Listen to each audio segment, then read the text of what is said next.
FedEx full, we commanding the block. Burgundy and gold, got the city on lock.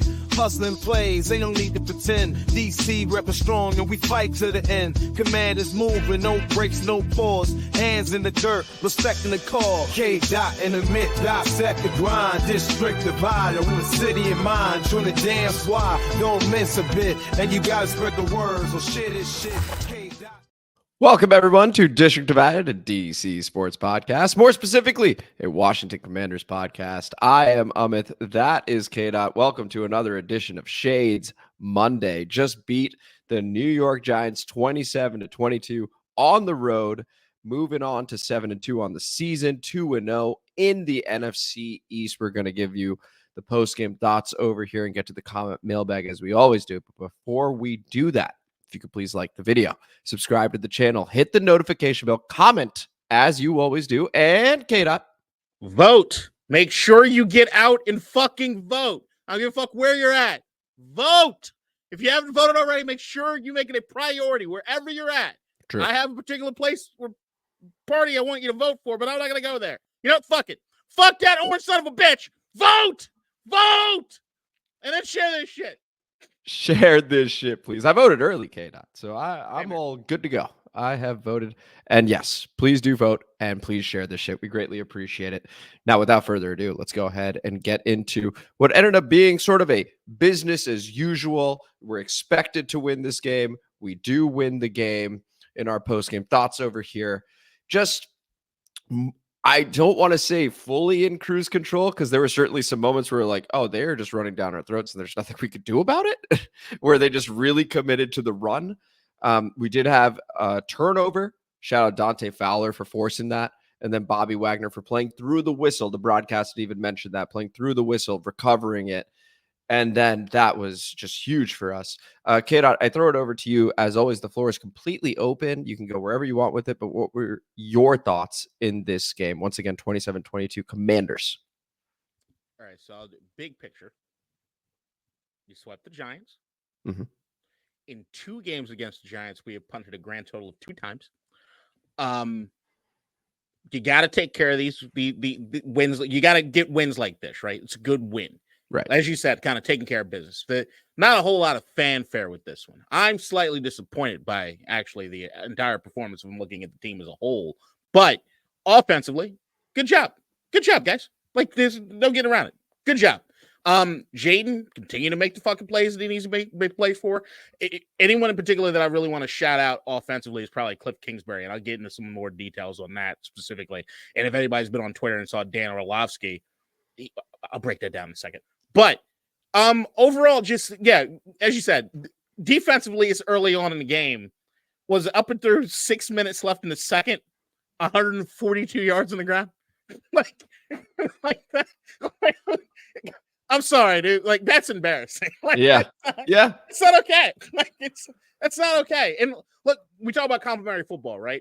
So thank God the offense did what they had to do and made them a bit one-dimensional, because it looked as though, look, you can game plan all you want to.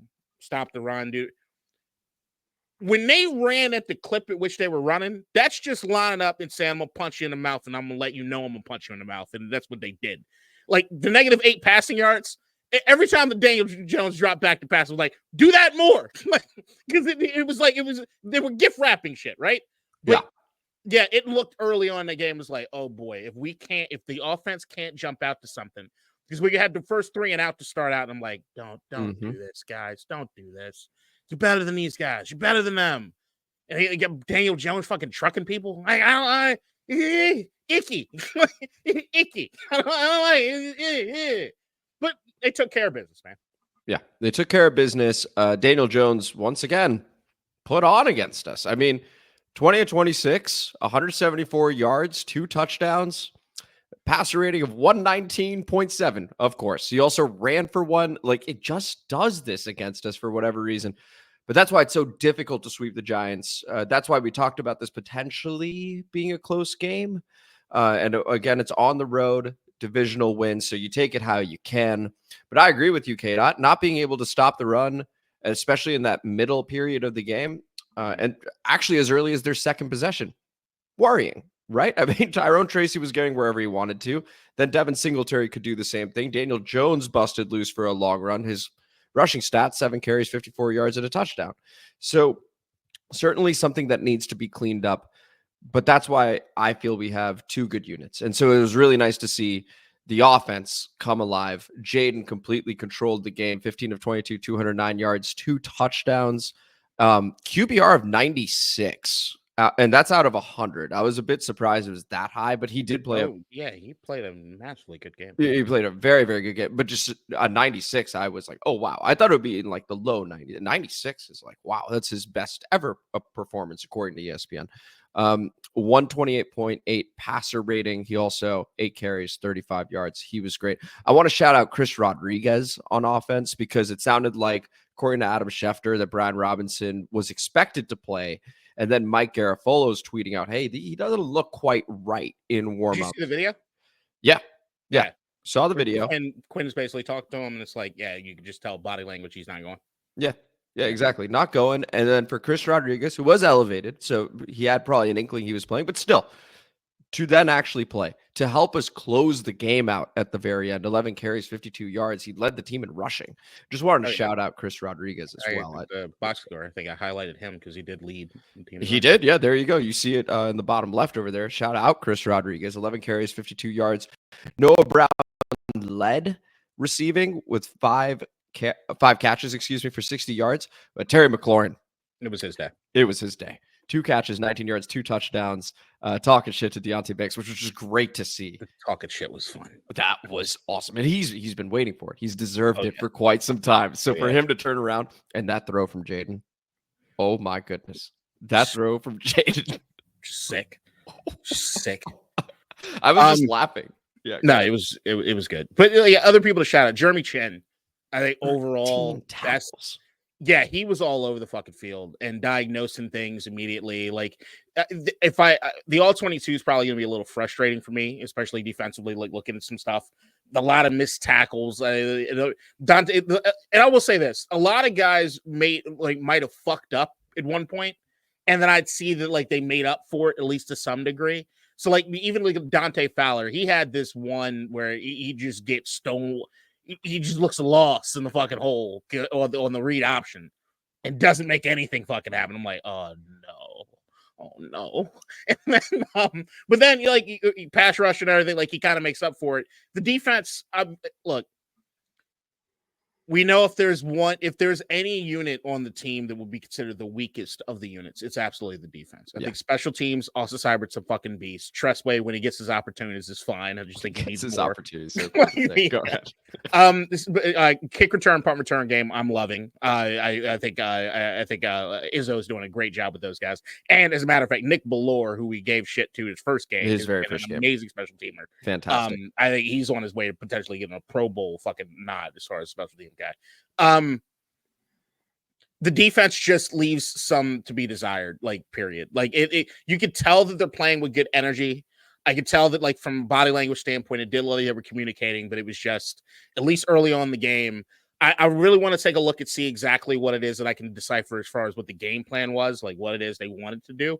I think we were probably of the idea that we would want to eliminate the run and make Daniel Jones sort of try to pass the ball. And correct. It was like, all right, well, that's clearly whatever you guys are doing. It's not working at all. Like, get to something else. Yeah. And then I would say that, like, it was not only the score that got them in a situation where they had to pass.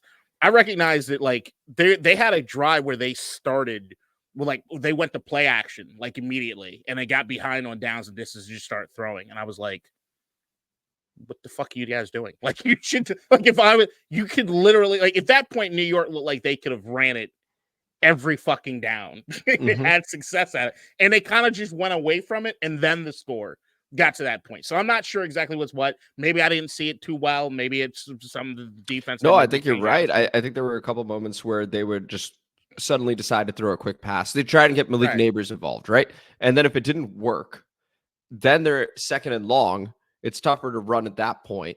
So it was one of those things where I was like, man, we cannot stop them.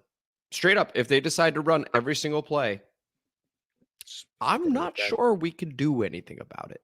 Right. So, and that's one of those things where I look at and I'm like, okay, I can look at some of the other games that have happened over the course of the season and say, I can look at absolute stupidity on the other side of as far as our opponents has helped us out, but we've absolutely taken advantage of those moments. So, like, you got to give them credit for that. But like every once in a while, it's kind of head scratching. Like, dude, you guys are clearly you got an advantage right now. Why don't you take advantage of it? And they just don't. Yeah, there was a lot of stuff. I'd say I felt very uneasy up through right around that 2-minute warning, that drive right before the end of the half, because he even had like the Nick Allegretti fucking penalty that brought back the Jayden run, which I was like, oh shit, like, are we gonna do this again? Like, is this what we're about to do? Is this the deja vu bullshit? But shout out on that score, the De'Ami Brown, Jayden Daniels, and Terry just lights out The as far third as and on that 18 drive. conversion. Yeah. Ooh, that was baller shit. Also, like, as far as I'm just looking at it from a criticism standpoint, Jayden, you gotta fucking figure out the slide, dude. And he will. Yeah. I firmly believe that he will. Because he did slide at one point also. And then the second one was like, I think sometimes he gets caught between minds where he's like, maybe I should continue, and then decides kind of late. It's something that I believe he will correct, considering how much he's developed everywhere else. Okay, here's what's concerning to me. I've talked about his sliding since week 1. Mm-hmm. I have seen him make inroads on every other facet of the game. Every other facet of the game I can see, oh, you've worked on this. He looks so fucking unnatural sliding that I'm like, you are clearly not practicing. Goddamn athlete. But I just know they are not addressing it at all. Like, no, and they made that quite clear, actually, even in preseason. Remember when they asked Jayden, have you worked on sliding? He's like, no. So that's my only thing is, like, as of right now, I don't know why, but no one in the building is saying we need to work on this. And I'm just, if you guys want to listen to me, please work on that. Please work on that for everybody's sake. Just work on that. Just a little bit. Not even a lot. Just work on it. Make it look a little more natural than what the fuck it is you're doing. Because that shit, goddamn, it looked like it doesn't even, what scares me is that it looks like that indecision in doing it. You could have a You're a concerned mother right now, is what you are. It looks, dog. You can't tell me that you don't. Please teach my baby to slide. You don't get worried when you didn't get worried when you saw the second one. It was a bit awkward. Answer my fucking question. Did you get worried? No, I did not get worried. I'm being honest. I did not get worried. I had a laugh about it. Maybe Mark Sanchez was very worried. Oh man, he was. All right. Another thing I want to do a little deep dive on, and this is what I was alluding to when it came to Dan Orlovsky, because they were showing the 2nd and 9, 2:05 on the clock, the play action to Zacchaeus. If I could kiss Cliff Kingsbury, he'd get all this tongue. Look, this team, above maybe all other things that I'm like thoroughly impressed by, they're getting coached properly. Mm-hmm. Like, they are getting coached up fucking properly. They make a few mental errors here and there. There's some things that they got to do as far as shoring up some of the communication stuff, but you can tell that it looks like you have a coaching staff that can diagnose things, cue things up, and they're doing it at a rate in which the guys are at least receiving the information at a good rate. John Keim actually had a tweet. Washington's 3 turnovers are the fewest by a team in the first 9 games of a season since 1933. Do you believe that? I mean, with the way we've been quarterbacking and how secure the ball's been, yeah, absolutely. It's just nuts. Crazy. But the thing, we get put in so many good situations because of the coach or whatever. But back to the 42-yard pass. No one in that building is anticipating play action in that throw. You don't think so? Dude, so because I would love to hear your rationale, because I was like, you have to throw here. All right, so Orlovsky said it too. When you look at it, you see 2:05, you know the 2-minute warning's coming, right? So you can pass it and you still know, like, hey, the clock's going to stop for you. It's not a huge deal. If you look at the actual rate of teams that actually do that, it's fairly rare. Like, even today, that's dumb coaching. Not denying it, but at the end of the day, it is. And if you look at the way the Giants played it, they clearly were not anticipating. Which is why play action made total sense. Yeah. Once again, but the setup to that particular play, to me, was what was a thing of beauty. 8 of the last 11 plays were all runs out of shotgun. 8 of the 11 prior were all runs out of shotgun. You can see New York was absolutely thinking, we're probably going to run it. We're going to run it. And if we're in a situation, we'll throw it on third down. Because that's what we were at. Of the 3 pass plays, 2 of them were on third down where they need to pick up the yardage. So like you can see that we were selling run hard.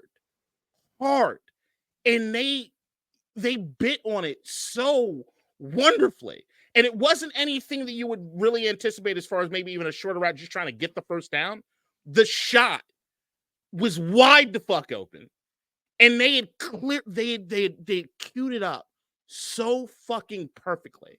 Do you see it was just like, it didn't take anything. Like he was wide open. Mark Sanchez goes, oh no.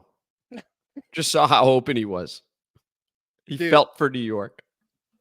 I'm saying what I've been seeing Cliff Kingsbury do over the course of this season, as far as just setting people up for the play action, and now it's the first few weeks of the season I kept saying, like, I can't wait until they introduce play action. I can't wait until they introduce play action. I can't wait and now they've been doing it over the course of the last 2 weeks, and I'm telling you, I still don't think we're anywhere close to where it is we could be with it.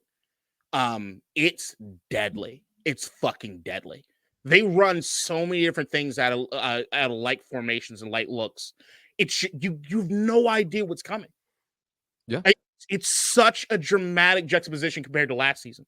I can't stress that enough. It's so fucking cool. And I would also say the only other team that I saw today that did the similar thing, as far as the 2-minute warning, 2-minute warning, was Detroit against Green Bay. Another well-coached team. Another well-coached team as far as offensively, even though their offense coordinator's a bitch.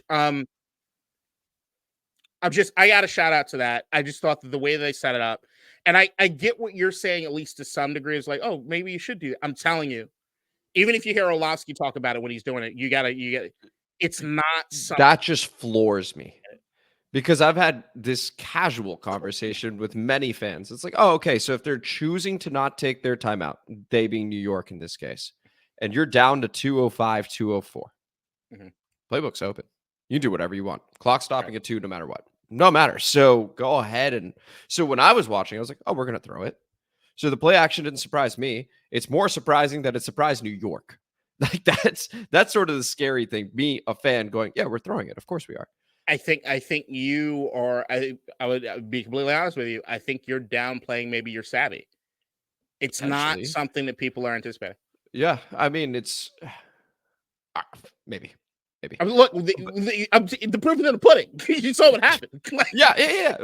I wasn't like, oh, like apparently the Giants were. There's a reason they're 2-7 now, 0-5 at home. But I wanted to. So 2 quick shout outs, and then let's roll to the comment mailbag. Unless you have final thoughts after what I just quickly said. So Dante Fowler, once again, he's playing at a near career best right now, and so a shout out to him. 2 sacks today. Forced that fumble again. Yeah, he did make some mental mistakes, by the way, like, what you had talked about. But when he really needed to impact the game, he found a way to impact the game. So a huge shout out to Dante Fowler for that. And then Jayden was so cool today.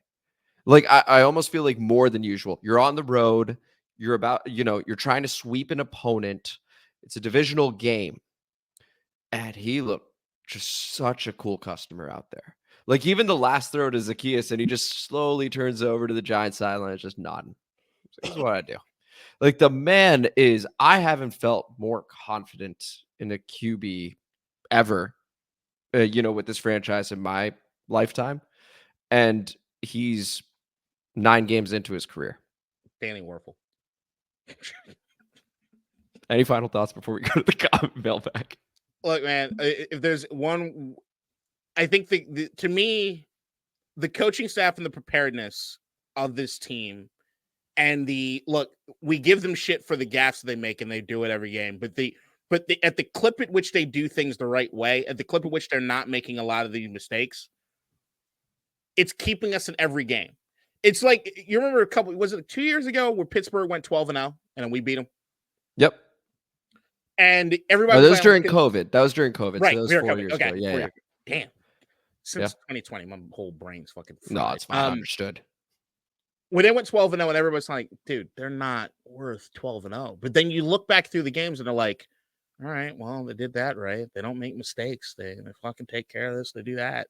Mm-hmm. This is what this team kind of reminds me of, except like much more explosive offense. Yeah, we don't have Ben Roethlisberger who's barely able to move. Right. Very different there. Much more explosive as far as that goes. But when you hear that turnover stat, when you see the clip, when you see the fourth down stats for us, undefeated now, going through this season, that's crazy to me. Yeah. That is execution on a fucking godlike level. That's execution and preparation going way beyond maybe even talent, which I think some of us might agree with, especially. We do agree with that. Yeah. Right. It's just a shout out to fucking Dan Quinn and his coaching staff, man. They really did put together like an Avengers type team of like a bunch of dudes. They're hungry for it and they're showing it. And you see it in the Joe Witt fucking press conference. I can't wait to hear this one because he's probably gonna be pissed off. For sure. For sure. It's just, dude, we got something going. And that in the swag, man. Seeing Terry talk his shit, seeing the locker room after the fucking game. Like, I don't even remember. Dude, even though I wanted to punch him in the face at one point during this game, Nick Allegretti, you my dog, man. Like, he's got, personality. Like, this team has personality. Exactly. Like, they recruited personality. That's the thing. And so they talked about it, right? Like the importance of talent, of course, but they were looking for fits. Right. This is what it is, right? You had mentioned it. All these guys are hungry. You could see it. You can see it. The work ethic's there. The drive is there. The wanting to help each other out is there. That's why you get your high character guys in Bobby Wagner and Zach Ertz. Like, you're setting that because that's going to be your standard, and you're getting guys that want to prove themselves. So the personality is exactly the word I was going to use as you were talking about that. So you just hit the nail on the head there. A shout out for Allegretti for holding out Brandon Coleman, getting his finger back in place. Yeah. Oh, huge. Really appreciate that. Speaking of personality, before we get to the comment mailbag, and we got to pat ourselves on the back a little bit here, K-Dot. We're getting awfully good at this. The Adam Schefter bit about players wanting to come here. We talked about it 2 weeks ago on and after the pod. Shout out to whoever stuck around for that. That was an actually very long episode. But we talked about it, about how players want to come here. And it speaks to that personality. I think they see the locker room, the energy, and the level of it's an infectious sort of thing that we have going right now, this chemistry. And people want to come here. And so we will find out on Tuesday. I think the deadline's 4 p.m. Eastern. If we make any moves. Very curious to see what happens at 7-2. Maybe it does change a little bit. I've always said stand pat. It's year one.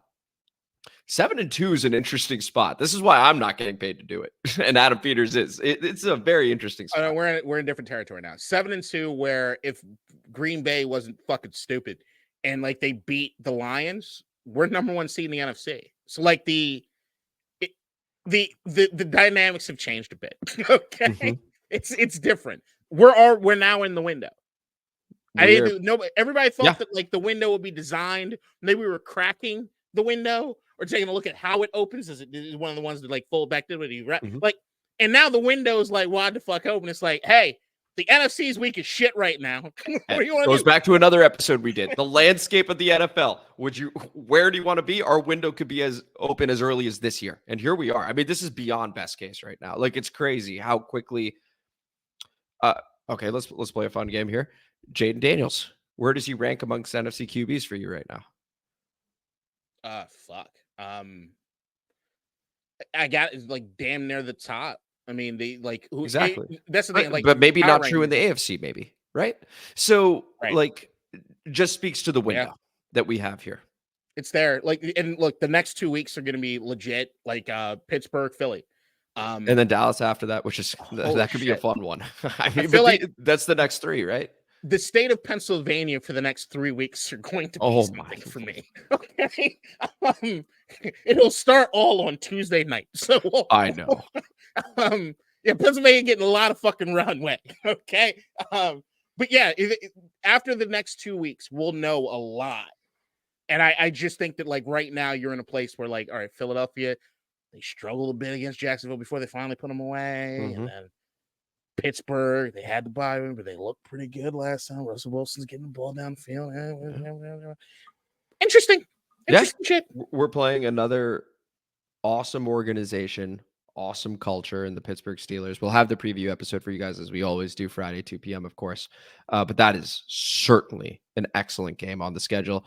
And another sort of litmus test, if you want to call it that, or just to see where we're at, our culture against theirs. That's going to be a great game. We open as 2.5-point favorites. But once again, we'll talk about the Pittsburgh Steelers and all that stuff in the next episode.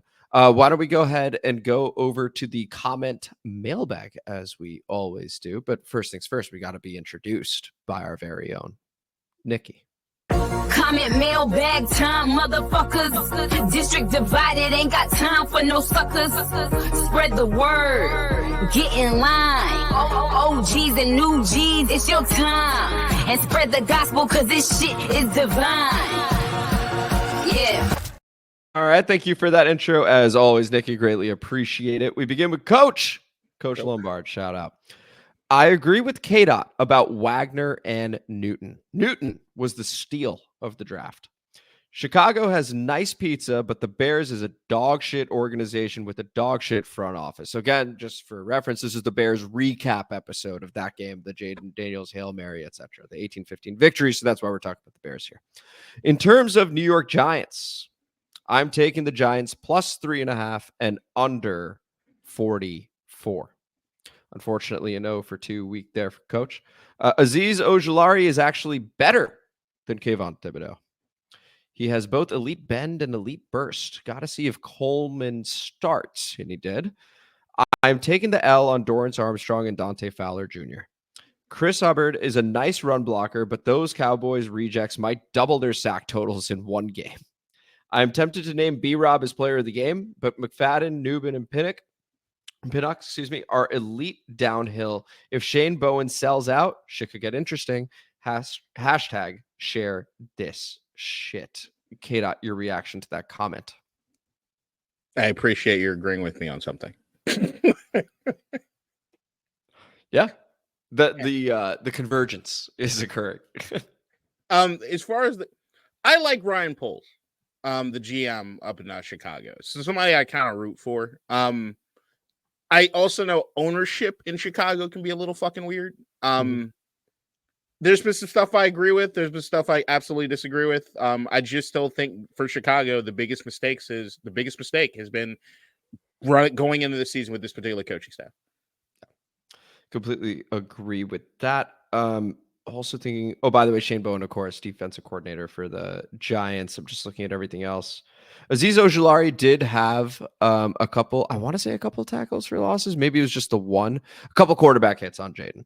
That's what he had. So Azeez had that impact. Again, a tackle for loss. That's not something everyone just gets. So shout out to him. But I also believe, if I remember reporting, that the Giants may be shopping Azeez Ojulari just because they have a lot of money on the defensive line as is. So they'd be shopping everybody. Yeah, well, there are a number of teams that might be shopping everybody. A lot of people are getting buzz around Marshawn Lattimore, given that the Saints lost to my side piece team today. Shout out Bryce Young. It was a big win for him. We go over to Mr. Payne, 134. Shout out. Watch that Hail Mary 20 times already. LOL. I have a feeling we blow the Giants out. We were in the red zone 7 times last game. I honestly believe we've been working on red zone execution this week. Our defense is playing better, and this could be a sack feast on Daniel Jones, is the comment there. And Mr. Payne's prediction, 49-6 in this game. Kid, your reaction to those two comments, there's more coming. That's where I get to, I look at this game, and I'm happy that we beat the Giants and we swept the Giants. I'm happy that we're taking care of business and we're winning games, and I like the vibe that I'm sensing from the team. I will say the way that this winning happened, I love the resilience. I still think it was too messy, and I just don't want to be a Debbie Downer in a city and a team that everybody feeling as high as they do right now. But I wanted us to beat the shit out of the Giants, and I am disappointed it didn't happen. Yeah, no, I can understand the sentiment, and I mean, trust me, I wanted to beat the shit out of them too. Just road divisional games tend to be tricky, and almost the Giants called it dead on. I get I was remember I'm usually Schmedium guy. That's true. That's true. Yeah, we flipped for an episode. Yeah. And the Giants have been a bogey team historically. So For Daniel Jones to play as well as he did, not that surprising, unfortunately. But to get the win was the most important thing, as you said, and I'm glad we did. You're going to see, as we continue in the comment mailbag, a number of people are like, we're beating the shit out of the Giants with their score predictions. So we'll get to more of that. But Mr. Payne has more. Fate loves irony. If we score the times in red zone, there wouldn't be no Hail Mary. But the Hail Mary is the play of the year. So I think there was so like Austin Seibert, for example, if he had made his field goal, then we're playing at that point, it's 15-15.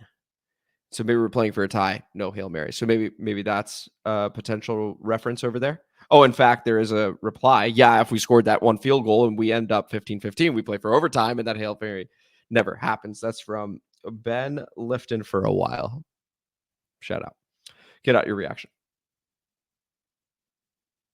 I'm glad I got to see the Hail Mary for the story I'll be able to tell, but I'll never be in a position where I want to win a game with a Hail Mary compared to beating the snot out of someone. Yeah, agreed. So we got the all-time moment. That's awesome. Now let's beat the shit out of teams. Because you know what I'm remembering about it? How I felt when Chicago finished their shot. Was livid.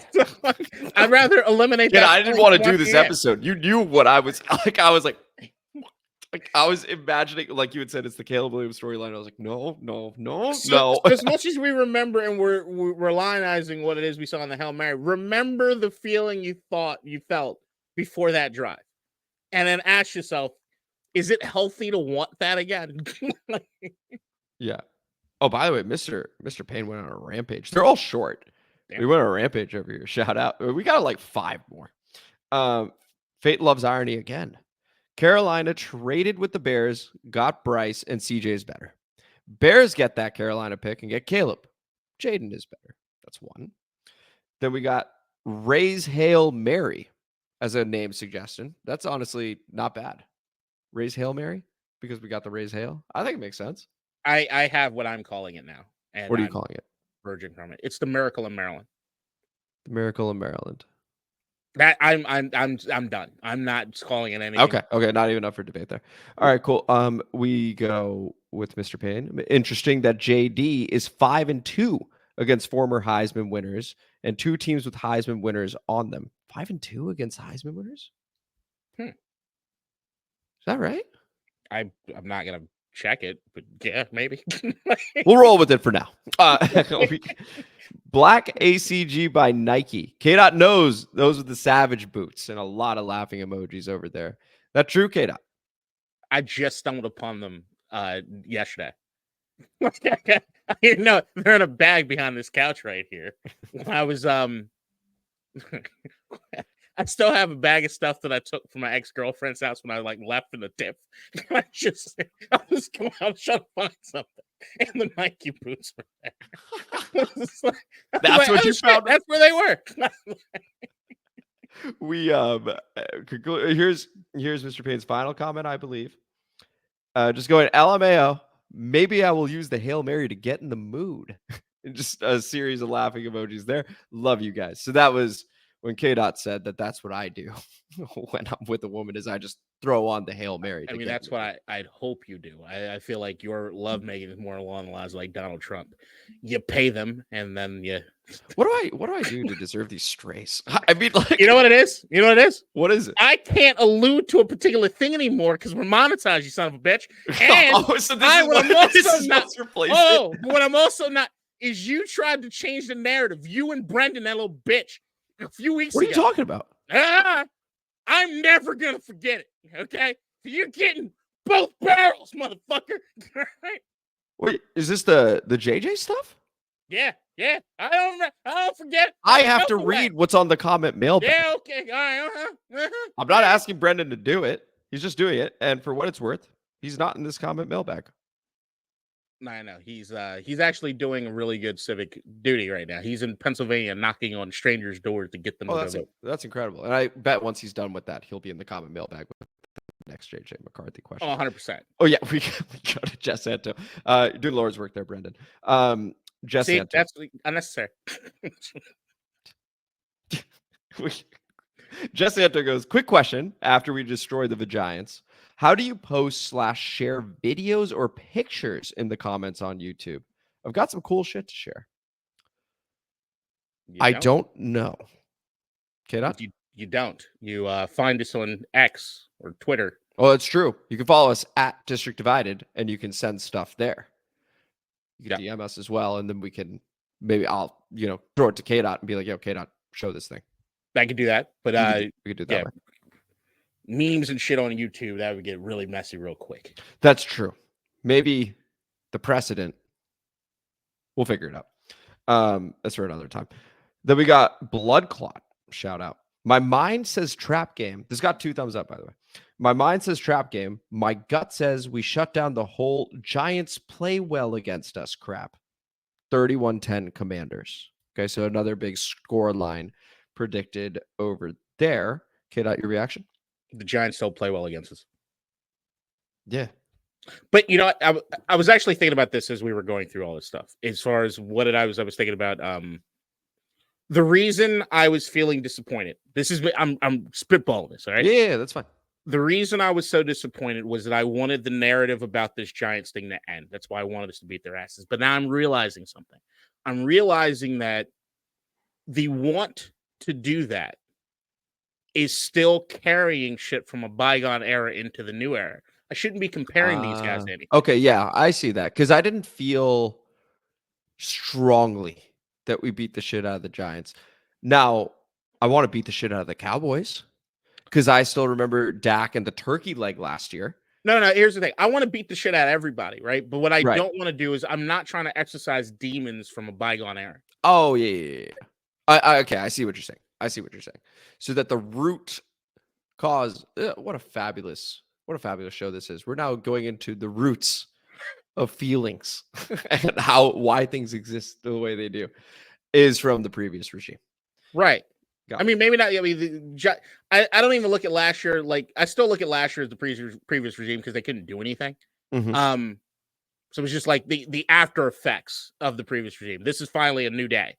And I don't want to compare the new day to anything else. I wanted the new day to be the new day. Fuck the last 25 years. I'll have fond memories of the last 25 in certain players and certain moments, of course. But beyond that, this team, this ownership, this fucking quarterback, new day. New day.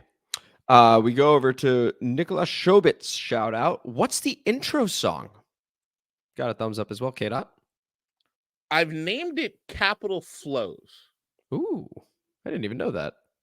Yeah, I have to come up with song titles and stuff when I make things. It's all part of the creative process, sir. And I will say that, like, weekly, when I find it, I've been adding verses to it. So, like, the idea is that at some point it'll be like a fully fleshed out 5-minute song. Right now, I got it about like 2.5, 3 minutes, but I want more verses in it. Gotcha. I was trying to write something about the Hail Mary. That's gonna be sweet. That's gonna be sweet. I'm looking forward to that. We go over to Big Papa Grizzly with a couple comments here. Shout out. First one, you're gonna enjoy this one, K-Dot. Commanders PR put out a short asking the guys what they think people lie about liking. Sam Hartman showed up and hit us with the hair flip. I know you saw that, K-Dot. Hit him with the music one time for the one time.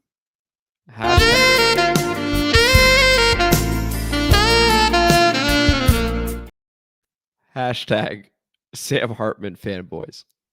That was perfectly done. I have not seen this. Oh, but I know what I'll be doing in bed tonight. Immediately. It's good to know Commanders content makes it to the bedroom for both of us. We go over to Big Papa Grizzly one more time. I've been listening to everyone all week talk about this game. And every time someone brings up how the Giants could possibly hurt us, there is always a counterpunch. Dexter Lawrence leads the league in sacks. Tyler Biadasz has never given up a sack to Sexy Dexy. Their rookie running back has been going off. He hasn't had to face Frankie Louvu and Mr. Robert Wagner in the hole yet. I don't know if rushing him back from concussion protocol is going to prove out to be a good idea. They still only have one legit receiver. We had Daniel, whitest name ever, Jones, running out of the pocket all game in week 2. Our pass rush has drastically improved, and Johnny Newton is going to feast on that trash Giants O-line. The secondary has also been playing above their weight class thanks to the pressure the front seven has been creating. Unlike us, the Giants suck at home too. I'm predicting a big bounce back game for this offense this week. 42-9, because they don't find the end zone in their own stadium and they're on their fifth kicker, I think. Pretty sure Guy was selling insurance last week. I believe in the chosen one. That's capitalized, by the way, chosen one. Jesus Timothy Daniels, writing new passages in the Gibbs Bible every week. Damn right. That's the comment there from Big Papa. Seeing a kicker wearing 99 is really just off-putting. We'll start there. Beyond that, Daniel Jones had his first touchdown pass at home since going back to last season against this defense. Yep. I'm in the market for a pass rusher and a cornerback. I'm not going to deny it. Yeah, you and 15 other teams in the league right now. I think we got a leg up. Yeah, okay. We go over to Tony. Who goes, we better trade for a corner by Tuesday. We can't afford to let weak cornerback play be the reason we lose a game late in the season or even worse, the playoffs. I think Kate already alluded to it. Kate's in the market. I am, again, I think I've been quite steady with the no, we got the draft picks. Let's see what we can do. I'm beginning to sway, buddy. Like this 7-2 thing is getting to me. I'm getting a little hot and bothered about it. And if a Marshawn Lattimore is interested, well, because the Saints are in quite the salary cap situation. I don't know. I would have to look at the contract and stuff like that. Does he fit the personality? Is he going to help? Of course. But, beginning to think a little bit, K-Dot. Would you give up a first rounder and some other stuff for Max Crosby? Okay. First off, it won't happen. It won't. I mean, the Raiders just won't do it. The Raiders are bad. No, they're bad. They're bad. But they won't do it. I think Max Crosby legitimately wants to stay there. But to answer your hypothetical, a first and what? What would you be willing to pay for Max Crosby? Mm-hmm. I mean, a first and third. Myles Garrett. Bro, we're not getting Myles Garrett. That would be insane. That's like 2 first. This is without me knowing any of the contract details and stuff like that. But like, if we're just playing for fun, I'm not thinking too hard about it. We're playing Madden. That's close to a couple first, man. Myles Garrett. Like, yeah, that's first and a second, first, second, and fourth or something like that. Like, that's a haul for Myles Garrett. Yeah. What would you do? What wouldn't I? But look, in Adams Peters, I trust, because usually I am of the idea of I like known commodities more than unknown commodities. I will always like that. Mm-hmm. There's just something about how well the last draft went that makes me trust the unknown commodities in the draft. But this is where you get into, and we talked about this, that draft strength matters. So like when we talk about the quarterbacks from this past draft, you and I were both very high on many of them. We were like, hey, this is a loaded draft class. I'm already looking at next year's and going, doesn't even look close to what we just saw this past year. Things could develop. You could produce moments and things like that. But from what I've seen so far, I'm not particularly wowed by any of them like I was, this past year. So we'll see. I trust Adam Peters, so I get excited about the draft picks because I think he'll hit them. But, I mean, nothing wrong with a known commodity, especially on a team that's already good. And that this person is going to do their best to show out, to your point, and help late on in the season. That's what contenders do. Contenders are buyers at the deadline. It's been so long since we've been a contender that you forget, but this is what contenders do. So, yeah. I anticipate them being in the market, maybe not being aggressive, but I anticipate them making some calls. I'm not being negative. Just kind of stating something. We'll just see what happens when I say it. I like our draft class a lot. I would say that of the draft class, we could say Newton is a guy. Mhm. We could say Sanders still is getting there. Well, He's not playing sure out he's of still position getting right there. now. I know he's getting there. I like Luke McCaffrey at all 22. Mhm. Hadn't done anything. I like Ben Sinnott. The few moments that I see him, I like Get a him. catch I today. like him going in motion. I think he's a damn good blocker too. He hadn't really done anything. Right. Like it's just like this Got is not Jayden me saying Daniels. I don't think, and of course, Jade, but I don't think Understood. that this is not me saying that like we've seen anywhere near close to what it is that I think these guys are capable of, right? But it'll be Right. like at the end of the day, it's like if they were, I guess the question I have is like if they were truly special, would they already be seeing more time? Or would they already be Sure. getting more Well, did you mention Brandon? I assume you mentioned Brandon Coleman, and maybe I just Oh no, yeah, re-registered. sorry, Coleman. But there's another one that's I think doing they've quite well. That's what I'm saying. They've nailed this. I think Coleman has the ability right now, and this is not being hyperbolic, right now to be a top 5 fucking tackle in that. Not crazy. Like I mean, it's amazing, and that's in the 3rd round. So like, that's nuts. That's nuts. But I haven't seen that bad. It's rare that you see someone that athletic at tackle. You know the comparison I want to make. I won't say his name, but it's looking legit. Yeah. That it is. And I mean, Tuesday's a big day. You know, anything I just said about Luke McCaffrey and Ben Sinnott, just erase. That was me stream of consciousness. No, of course, but I think the coaching staff has done a really nice job bringing them up to speed slowly but surely. Agree. That's what I'm saying.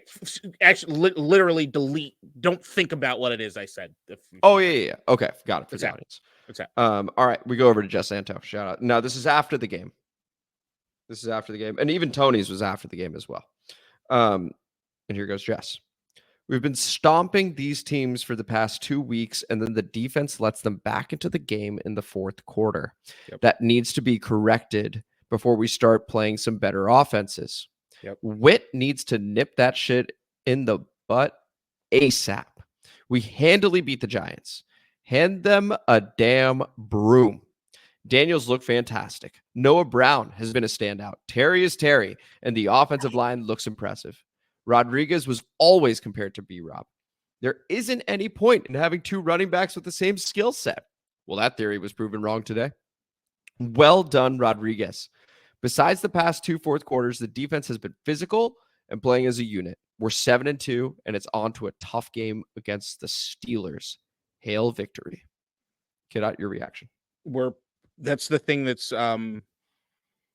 that's why I talked about the coaching staff and how they haven't made mistakes and everything, is that what's happening now, which I don't think is necessary, is we're playing the close game. It's why I referred to that Steelers team from a few years ago. The margin of error is getting really, really, it feels tight, and it shouldn't be because of what the offense is doing. It feels as though there should be some more leeway in what it is that we're doing as far as from an execution standpoint, because the final score should not be 1-score games that I've seen the last couple weeks, honestly. Yeah, no, I agree. I think when we're playing the out of division teams, I fully expect more of the steamrolling and stuff. And we saw it with other teams already. And I expect that to continue. I think just division in particular is like, gosh, people know each other. It's a bit different with the roster turnover we had, but overall the history exists and stuff like that. We go to Vindo to conclude. Vindo. Shout out. Oh, gee. Please, no more Mark Sanchez on Commanders games again. Please and thank you. Great win. Just hard to listen to, Sanchez, for real. That's the comment from Vindo. Get out your reaction. Well, shout out to Mark Sanchez who played for us. I have so many fond memories. Sanchez is not, look, we knew this particular matchup playing against the Giants, we were going to get the A fucking team. And sometimes you don't even want the fucking A team. I love Tom Brady. I am not the biggest fan of this commentary yet. Look, I just remember last Giants game, I had Mark Schlereth basically jerking off in the booth to Dexter Lawrence, and I was kind of disturbing. You take it with a grain of salt. It's, I think you sometimes. Here's the thing: Jim Nantz annoys me. Jim Nantz and Romo annoy me for this reason. I think they're capable of more. Mm-hmm. I know Romo can do good analysis when he's trying. I know Nance can do good shit when he's not just playing with fucking Romo in the booth.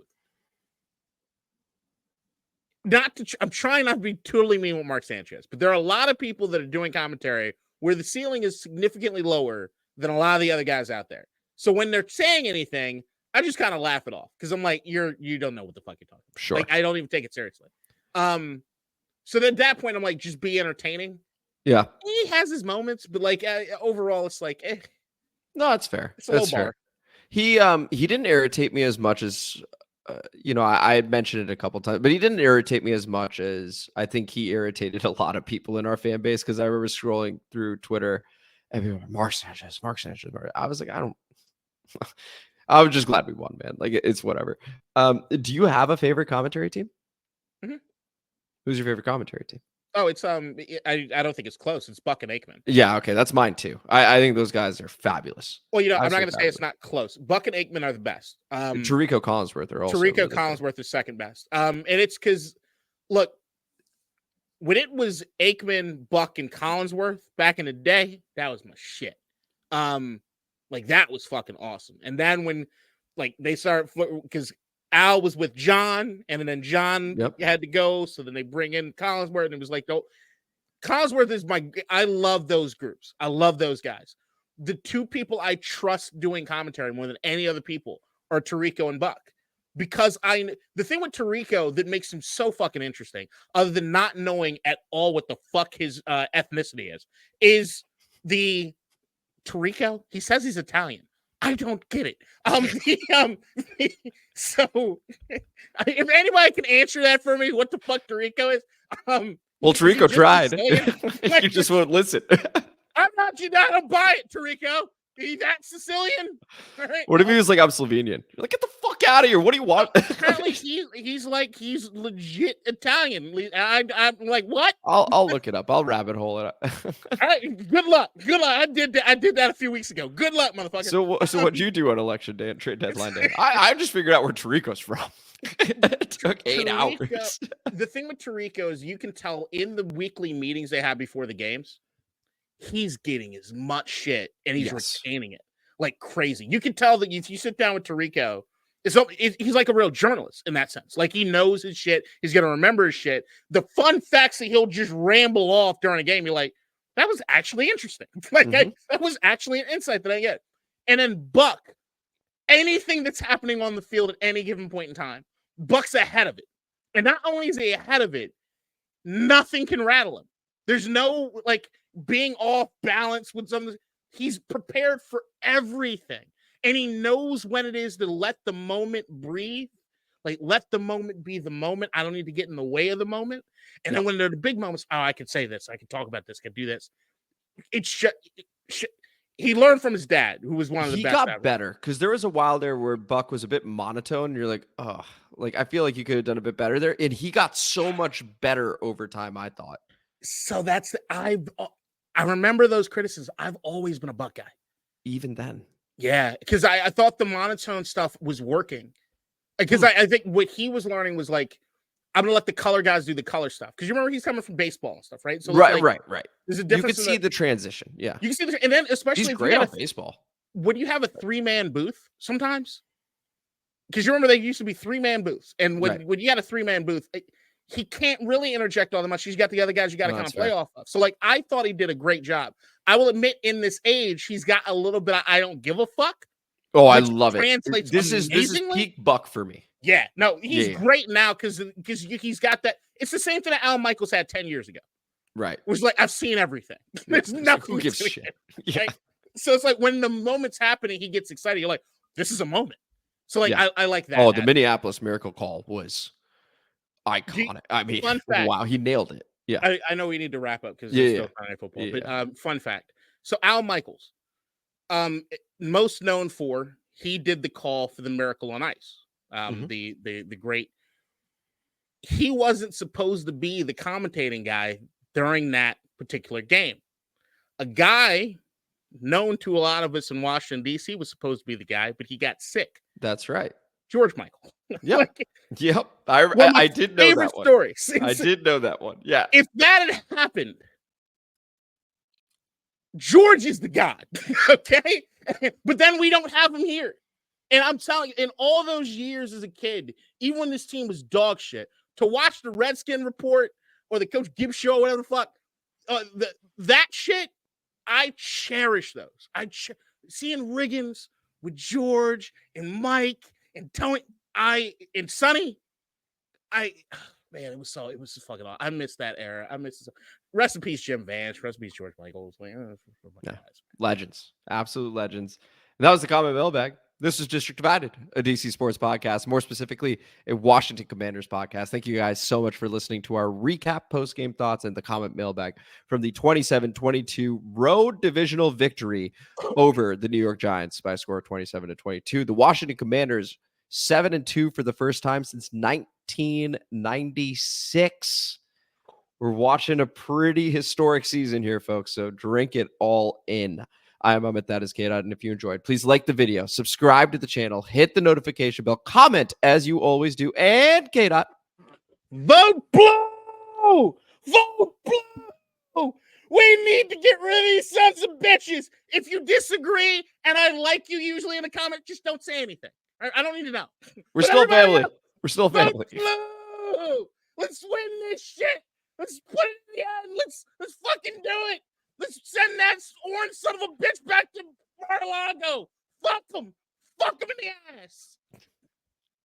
And then share the shit. Greatly appreciate it. Thank you, guys. We got the preview episode coming up Friday, 2 p.m. Maybe a little bit about the trade deadline. We'll see. But follow us on Twitter. I'd never say that. Follow us on Twitter. I'll be tweeting about the trade deadline and stuff like that at the very least. So you can interact with us there too.